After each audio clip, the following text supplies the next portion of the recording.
So now that we're behind the generator, the silos here that we store food in, we have the soup kitchen as well.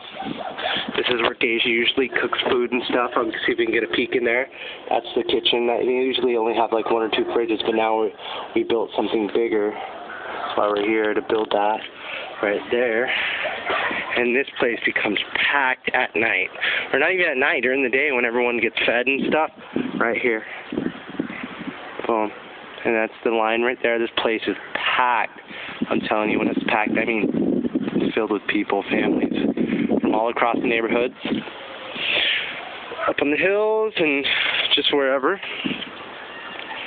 Yeah, so definitely it's a lot of fun, and I hope you take from this what I got from it, and continue to have hope for these people. All right, thank you.